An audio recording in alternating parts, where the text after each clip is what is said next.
Assalamualaikum warahmatullahi wabarakatuh. Waalaikumsalam warahmatullahi wabarakatuh. Innal hamdalillah nahmaduhu wa nasta'inuhu wa nastaghfiruh wa na'udzu billahi min shururi anfusina wa sayyiati a'malina. May yahdihillahu fala mudilla lahu wa may yudlil fala hadiya lahu. Wa nukabbiruhu wa naqulu Allahu akbar, Allahu akbar, Allahu akbar, walillahil hamd. Allahu akbar kabira, walhamdulillahi katsira, wa subhanallahi bukratan wa asila. Alhamdulillahilladzi syara'a lin-nasi 'aidan mubaraka wa na'iman mashkura wa yawman masrura. Wassalatu wassalamu ala man arsalahu Allahu rahmatan lil alamin basyiran wa nadhira wa ala alihi wa sahbihi wa man tabi'ahum bi ihsanin ila yaumiddin. Asyhadu an la ilaha illallah wa asyhadu anna Muhammadan abduhu wa rasuluh la nabiyya wa la rasula ba'da.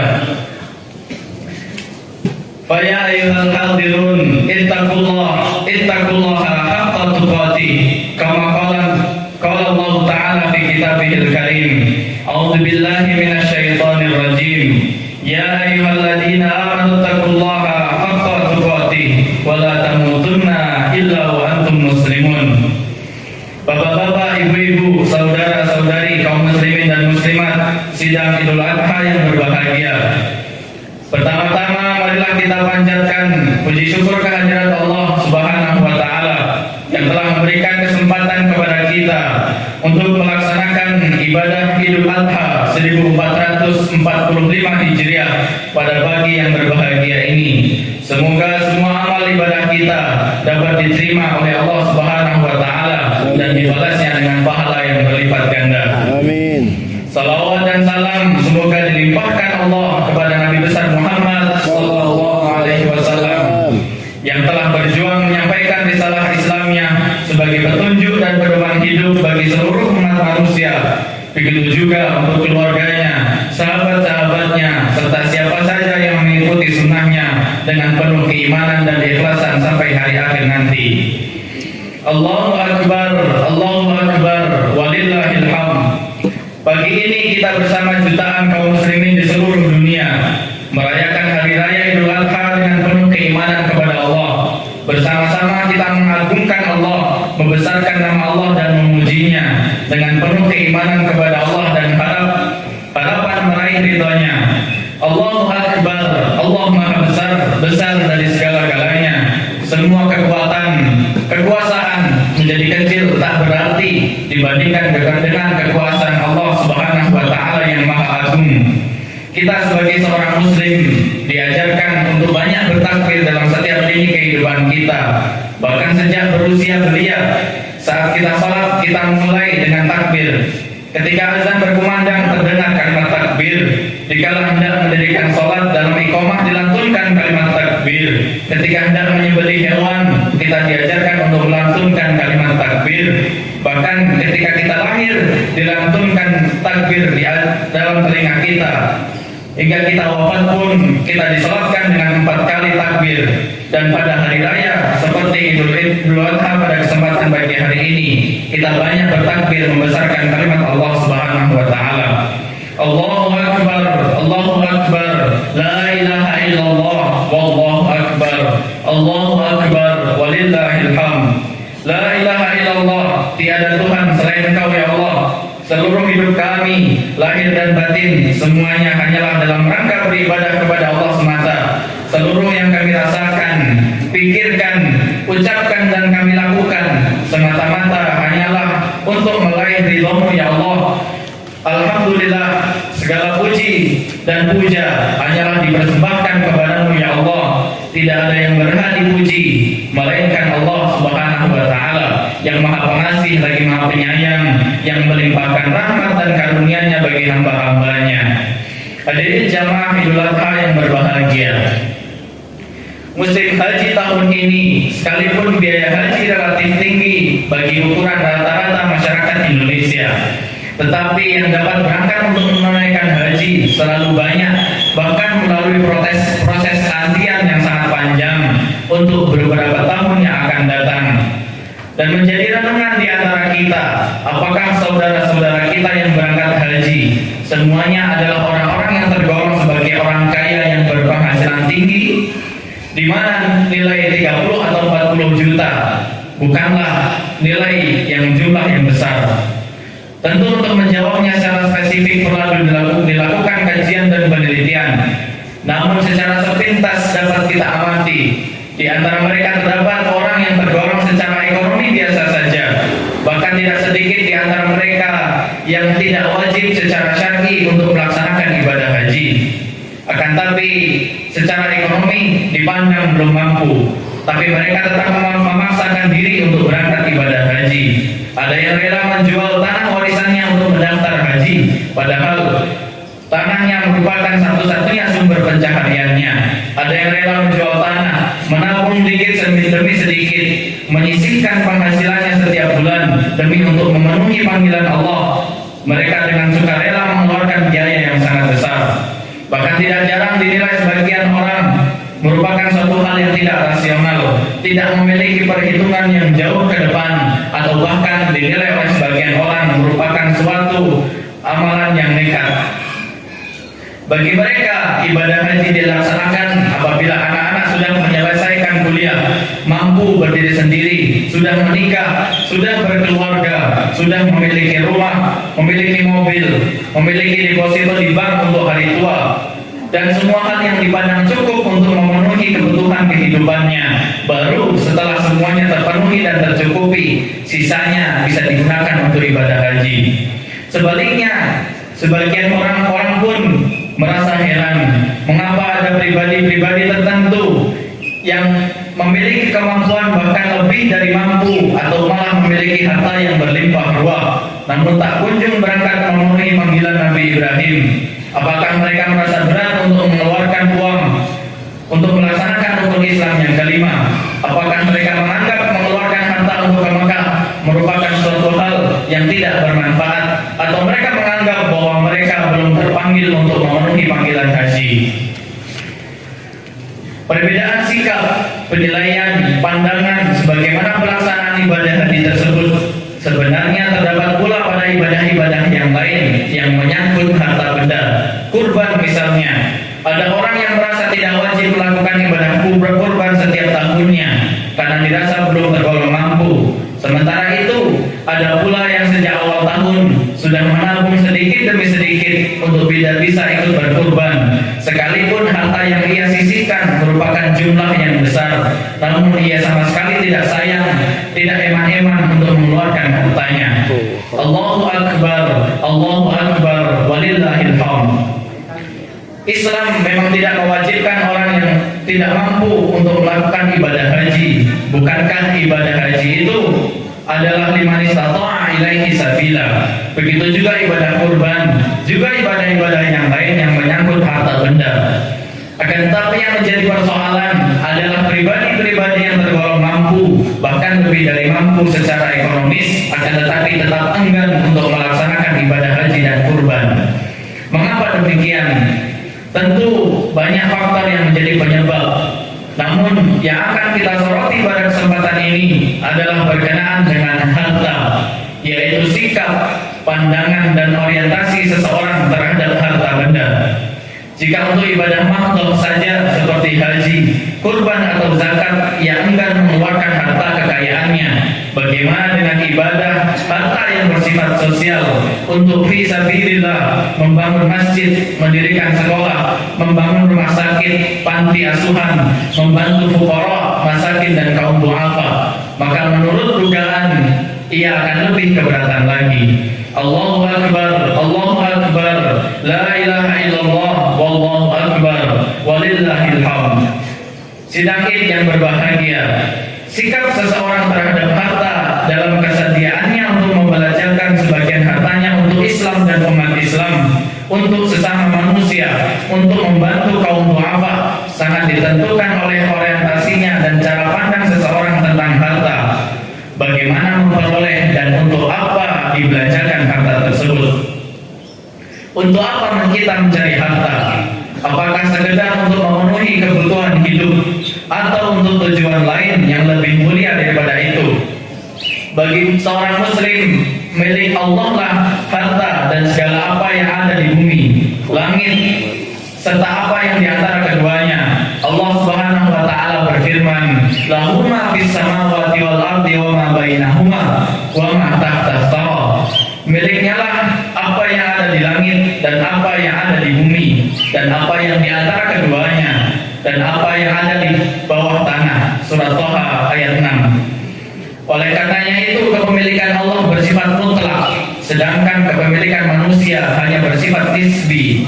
Sesuatu yang bersifat nisbi pastilah terikat dengan sesuatu yang bersifat mutlak, tidak bisa melampaui, tidak boleh melanggar dan tidak boleh menyimpang. Sehingga setiap muslim pastilah selalu sadar bahwa dia harus memanfaatkan harta kekayaannya untuk jalan yang diridhai oleh Allah Subhanahu wa taala sebagai pemilik sesuatu yang mutlak tersebut. Itulah rahasianya Rasulullah SAW mengajarkan kepada kita untuk selalu memulai segala sesuatu dengan membaca Bismillahirrahmanirrahim, yang pada hakikatnya secara teologis kalimat basmalah mengandung dua makna. Yang pertama adalah pengakuan akan kekuasaan Allah dan kepemilikan Allah atas segala sesuatu. Yang kedua adalah meminta izin kepadanya untuk memanfaatkan harta miliknya itu. Apabila kita mencari harta atas nama Allah, tentu kita sadar sejak awal bahwa tidak mungkin Allah mengizinkan kita untuk mencari harta secara tidak halal dengan cara-cara yang tidak diridhoinya. Begitu juga dalam memanfaatkan harta itu. Apabila kita memanfaatkan dengan nama Allah, tentu Allah pasti tidak mengizinkan, seperti untuk kemaksiatan, untuk boya-boya, untuk mendukung kemungkaran, untuk menghambat hal yang ma'ruf, sekalipun kita tidak izin kepadanya untuk melakukan semua itu. Harta adalah amanat yang berat dari Allah Subhanahu wa taala yang harus kita pelihara. Menjaga amanah memang suatu hal yang cukup berat. Secara metaforis digambarkan oleh Allah bahwa langit, bumi dan gunung-gunung tidak sanggup memikulnya. Dan seandainya manusia tidak menjaga dengan baik amanah itu, memang pantas manusia memang seperti itu, karena mendapatkan julukan zaluman jahula, sangat zalim dan sangat bodoh. Allah Subhanahu wa taala berfirman, "Inna 'aradna al-amanata 'ala as-samawati wal ardi wal jibal, fa abaina an yahmilnaha, fa ashfaqna minha wa hamalaha al-insan, innahu kana zaluman jahula." Sesungguhnya kami telah menawarkan amanat kepada langit, bumi dan gunung-gunung, tetapi semuanya enggan untuk memikul amanat itu dan mereka khawatir tidak mampu melaksanakannya. Lalu dipikulkanlah amanat itu kepada manusia. Sesungguhnya manusia sangat zalim dan sangat bodoh. Surat Al-Ahzab ayat 72. Allahu Akbar, Allahu Akbar, la ilaha illallah, wallahu akbar, Allahu Akbar, walillahil hamd. Sidang id yang berbahagia, fungsi utama harta sejatinya adalah untuk memenuhi kebutuhan manusia dalam kehidupan sehari-hari, seperti makan, minum, pakaian, tempat tinggal, pendidikan, kendaraan, rekreasi dan lain sebagainya.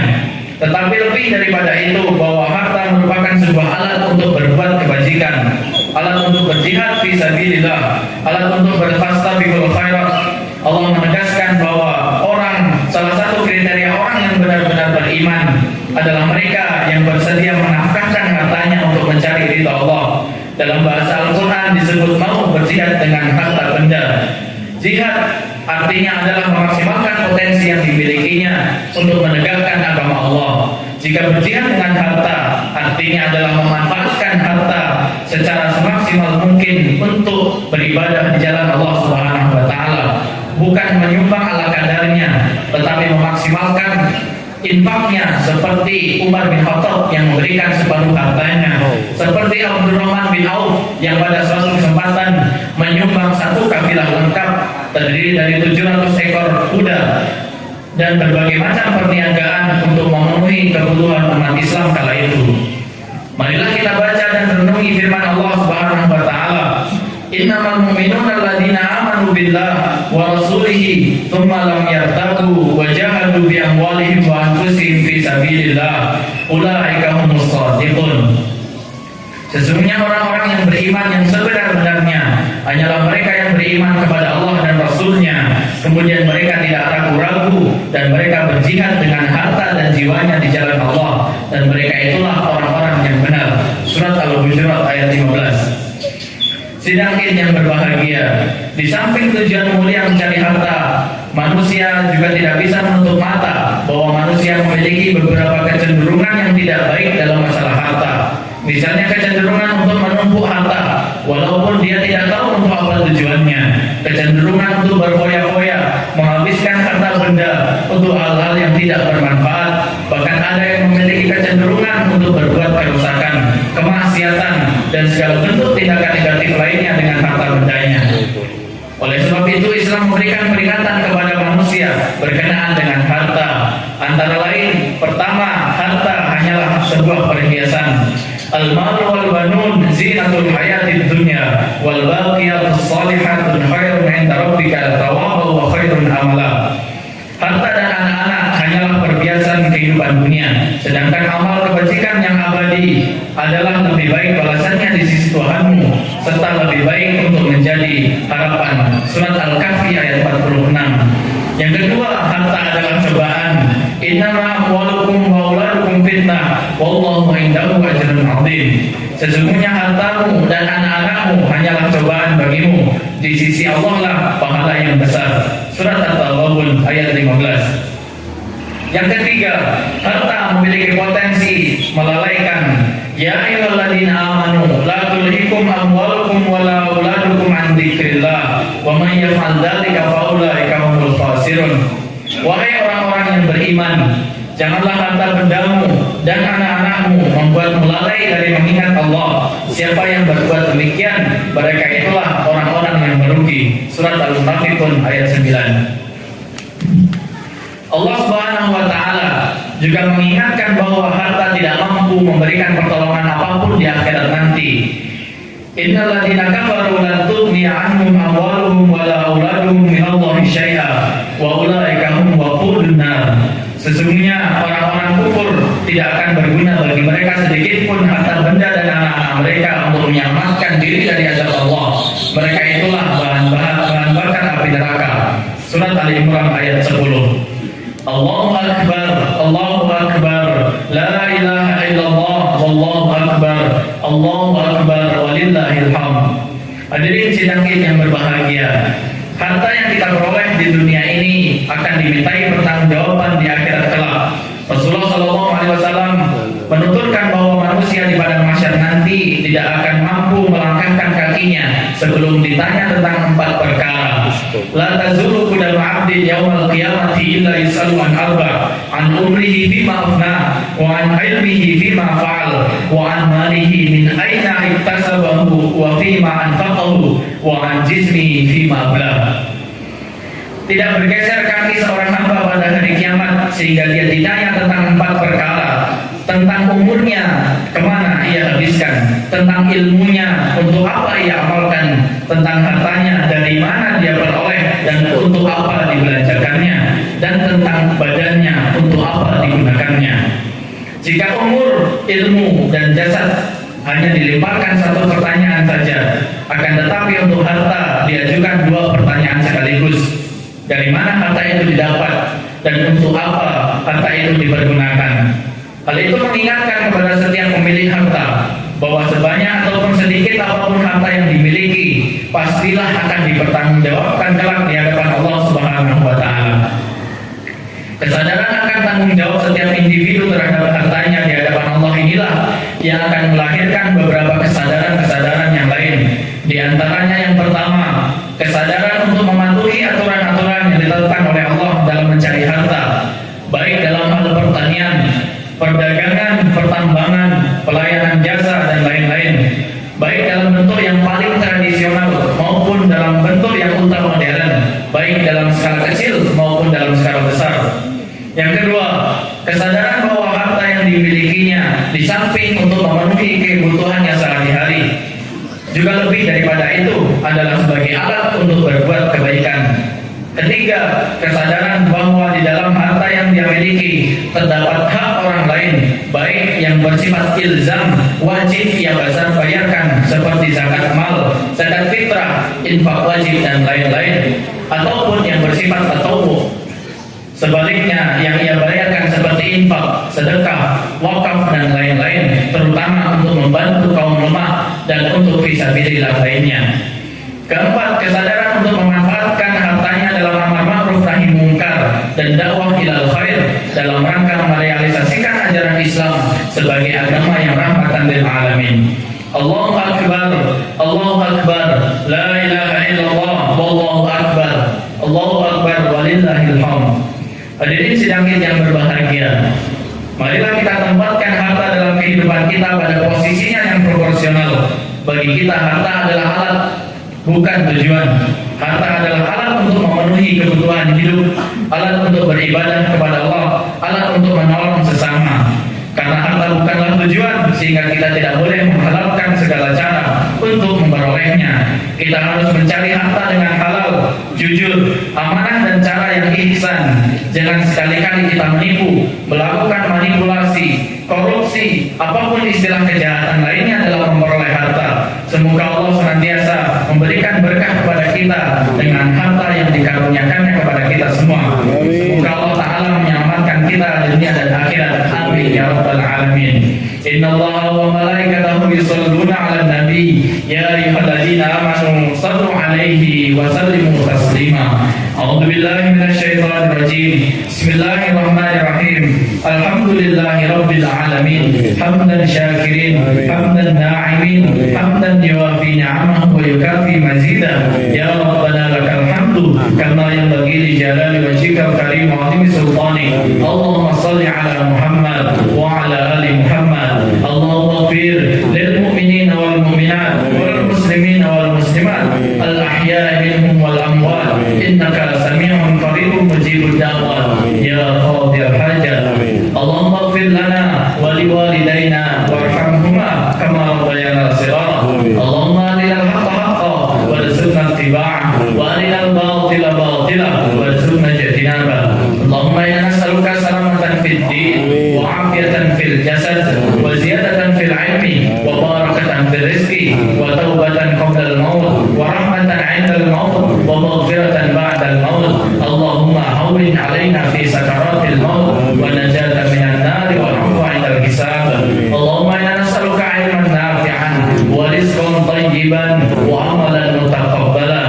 Rabbana zalamna anfusana wa in lam taghfir lana wa tarhamna lanakunanna minal khasirin. Rabbana atina fid dunya hasanah wa fil akhirati hasanah wa qina adzabannar. Subhana rabbika rabbil izzati amma yasifun. Wassalamu alal mursalin walhamdulillah.